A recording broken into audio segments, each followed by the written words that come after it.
Thanks for tuning in. Today I'm going to be talking about the cars that I have on Turo and what I'm making. And I get this question asked all the time. I made videos about it before. We're going to talk about it today. We're in 2025. We're going to share a little bit of the details how it's going so far for me in January. But before we get into it, if you're thinking about joining Turo or you don't know what Turo is, go ahead and Google it. It's Turo. Put that in Google. Go on the website, check it out. It's a car sharing platform, so you can list your car on there.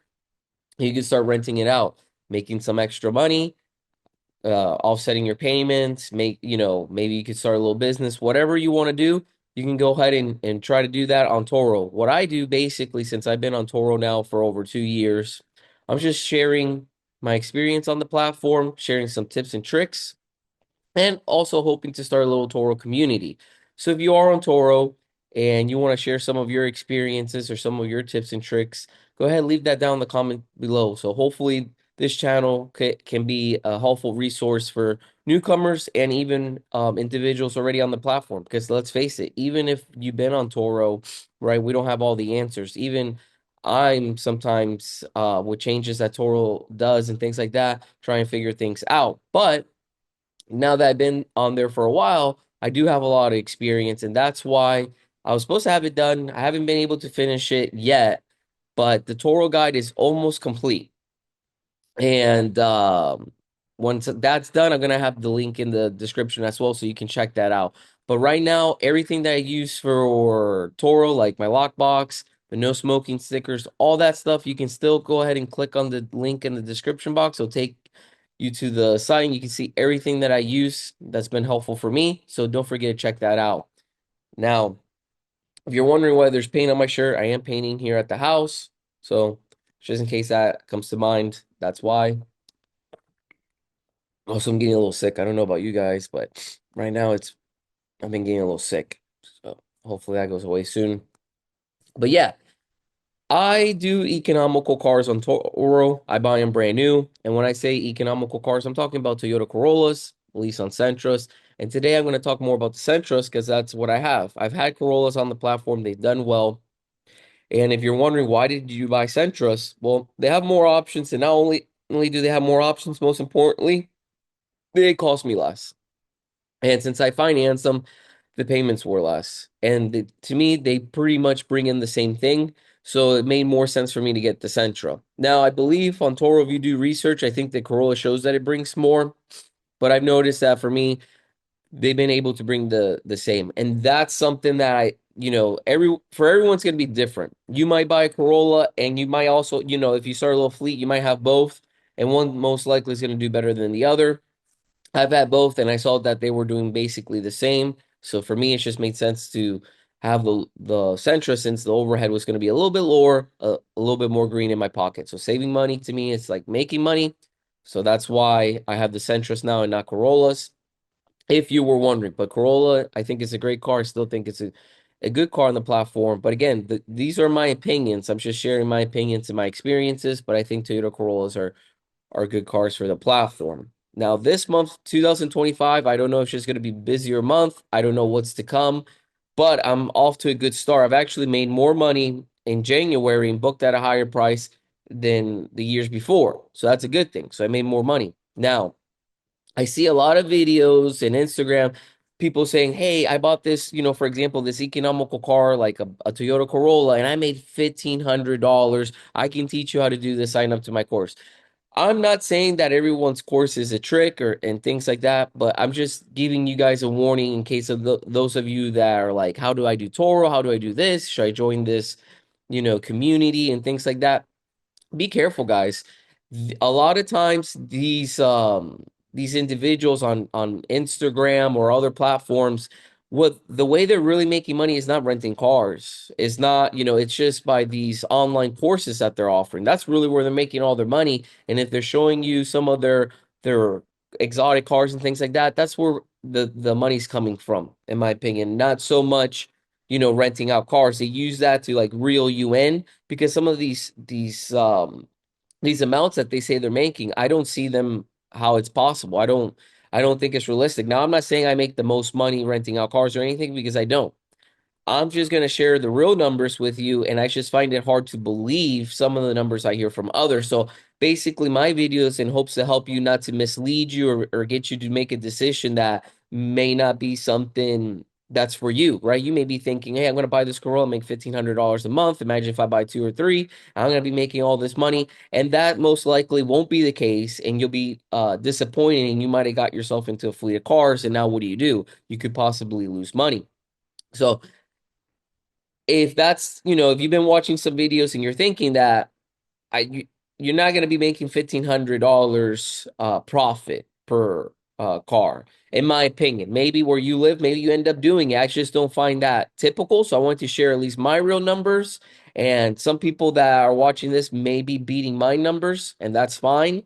And that's good. I'm happy. I know there are people beating the numbers that I make, but I'm trying to just give you a more of a realistic ballpark of what you could possibly be looking at. Now, like I said, you may make more, you may make less, but hopefully you go into it and saying, okay, this is more likely what I'll be making. And then if you beat it, great. If you make it a little bit less, of course, that's a possibility, because also it's going to depend, where do you live, how are you pricing your car, what's the effort you're putting into it. So a lot of things are gonna, go into what you make, but remember, a lot of times these numbers, it's just to sell you a course. Now, I'm not saying that the courses are bogus and that they suck. I don't know, right? But I'm just saying be careful, because sometimes some of these people, that's all they're looking to do is get you to sign up to a course.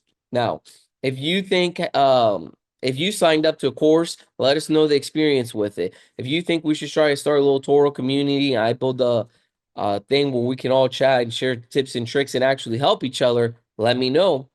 I can try to do that. But just keep that in mind. Now, for me, in 2025, I made $400 profit per car. Now, last year I didn't do that. That doesn't mean it's going to happen every month, because every month is a new month and my numbers do change. Usually I would make per car on average every month. And some months a little bit better, sometimes a little lower, but they always be about 200 to 250, right?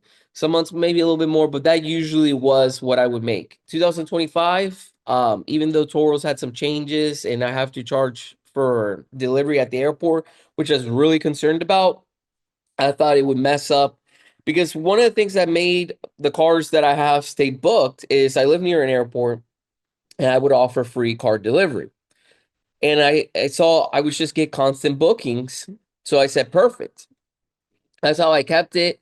And then Toro said, hey, you can no longer charge the guest for parking. Because what I do free delivery. So I would drive the car, not charge the guest, but I would charge them the parking fee that the airport charges me. So I wouldn't make any money. Basically, I would just have the guest pay for the parking.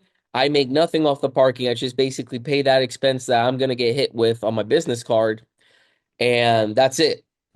And then Toro said, hey, you can no longer do that. I'm not sure why Toro decided to do that. My guess is maybe a lot of guests complained about it. Maybe some of the hosts were charging for parking and making the guests pay for parking. There must have been an issue where the company said, hey, we want good customer service. We want people to continue renting with us on Toro. So they decide to make the change. Hey, you can no longer do that. And I'm not the creator of the platform, right? So I have to follow their rules if I want to use the platform. And so I got to go with the changes. So when that change came, I was concerned, because sometimes when there's changes, they're good. Sometimes they're bad. But whatever, since I'm already in this, whatever comes my way, I got to see, hey, what can I do? So I looked at it as an issue, but I said, okay, let me see what I can do. And really, all I could do is just start charging for parking. And then I said, how is this going to affect my bookings? And luckily, I put a price that's not insane. Basically, it's just to cover the parking and a little bit more, but not too much profit. So for me, like, parking depends how long the car's there too. So this is going to change, but 24 hours, it could be $14. So pick up and when they drop off. So it could be $28 expense for parking. That'd be dropping it off and picking it up later. Now, if I drop off the car and the guest comes within an hour, then it'd be only $5. So it varies. And I charge the delivery fee now, it's between 30 and 40. But Toro does take a cut of that. So if I make anything, it's only a couple bucks. So it's not too much. But when I did the math and the breakdown, even with the expenses and everything, it came out to $400. And I was impressed because usually I don't make that much for my economical cars like a Sentra and Corolla, but that's what I did this month. I don't know what February is in store, but I got a booking already for this morning and it's a good one. So we'll see how February ends. But yeah, I was happy with those numbers. I wanted to share that with you because to me, these are the numbers that you're most likely going to be getting if you're buying a new car and you're financing. Most likely, you're going to be making between to $400 profit per that car. Now, you may go on there and kill it and make 500, maybe even a little bit more, right? I don't know, but these are the numbers I think are more realistic. You might get on there and make less, but I want to give you these numbers because a lot of people are throwing out numbers out there that I think it's just again to hook you up to sign into a course. Oh, I made $1,500. How did you make that 1,500? And then they don't specify. Maybe you find out later on their course. Is that what the car brought in? Because see, I'm talking about profit. I made, gross, the car brought in more than $400. But after my car payment, the insurance, the tracking device, all the expenses that it takes you to run the side hustle, because when you do Toro, there's expenses, right? You got to clean the car. So you need cleaning products, even if you do it yourself. That's going to be expense. Now, the good thing about the cleaning products, they should last you for a long time. So shouldn't be an expense that you're having every week, but it's an expense. Also, sometimes you have to put a little bit of gas in the car. Now, luckily, since I live close to the airport, I usually never have to do this, but once in a blue moon, I do. And again, that's an expense of doing Toro. Um, the oil changes, tire rotations, right? Maintenance on the car is not an everyday thing, but there are things that will come up some months. And again, it's going to be an expense. And then if you finance the car, the monthly payment, the insurance, if you got trackers, the tracker in the car, you got to pay for, right? So these are all expenses. Some of the expenses they won't be on a monthly basis, but some of the payments will be. For example, the car payment, got to pay that every month. That's a monthly expense. Same thing with insurance, same thing with the trackers that I have in the car. Those are monthly expenses. So some months my expenses are more than others. So again, if it's a month that I got to do maintenance, sometimes multiple cars will fall on the same months with maintenance, and then my overhead for that month will be more. So just remember, this is a business. You can, for some people, it is a business. Some people, it's just a side hustle, but you run it like a business. You're going to have an overhead. You're going to have expenses. You're going to have some months better than others. You're going to have some months where something may happen to a car, and now that car can be booked. So not every month is going to be a great month. You're going to have some months harder than others. You're going to have some home runs. You're going to have sometimes where it may not even be a home run. So just keep all this in mind, even when you're buying the car. Sometimes you get a really good deal, and sometimes you might not have done such a hot deal. So those are just things to keep in mind. But when it comes to making profits, if you're thinking about doing Toro, you're thinking about buying an economical car, or maybe you already have one, you want to put it on there. Those are the numbers that I would, at least for me, that's what I make. And I wanted to share that because that's what you may be making. If you're thinking you're going to be making $1,000 or more profit on one of these economical cars, I don't think so. And even if someone leaves it, because I get, oh, well, if I buy it cash, remember, if you got $20,000, or it doesn't even matter if the car was 10,000, whatever the car costs, right? Even if you go to the bank right now, or you get the money wherever, and you go and pay the car cash, you got to pay yourself back, right? So instead of making payments on that car to the bank, you need to make payments back to yourself because you need to get that $10,000 back because the cars depreciate. Most likely, if I buy a car today, in 1 to 2 years, that car is going to be worth less. So you need to make sure you're paying yourself back so you have the $10,000. Now, I know what some of you are going to say, oh, well, I'm going to get a car that is pre-owned and this and that, so it won't lose. Okay, just keep in mind, you got to start paying yourself back because you don't know what's going to happen in 2 years. That car that you're buying that you think is not going to take a hit because you believe you're buying it at the perfect price, it could take a hit, right? The future is unknown. So don't think, oh, I won't take a hit. That's impossible. No, it's not impossible. You may take a hit. So if you are buying cash, make a plan where you're paying yourself back month to month. That way, when you go get rid of that car, hopefully, you don't find yourself with less than what, let's say the car costs you $10,000 and then you go sell it in 2 years and you realize you only got seven back and all the money the car made you, you spend it. And now you spend 10 and you only got back 7, and the money that the car made you, you spent it. And now you're with less than when you started with. That wouldn't be good. So don't do that. Make sure if you're paying cash, you're paying yourself back. So when you sell the car in 2 years, you have your 10 plus a larger amount so you can redo that again. But make sure you're doing it, be smart about that. That's the route you're going to go. I hope you found the video helpful. If you did, smash the like button, leave me some comments down below. Don't forget to check out the description box for the link of everything that I use for Toro.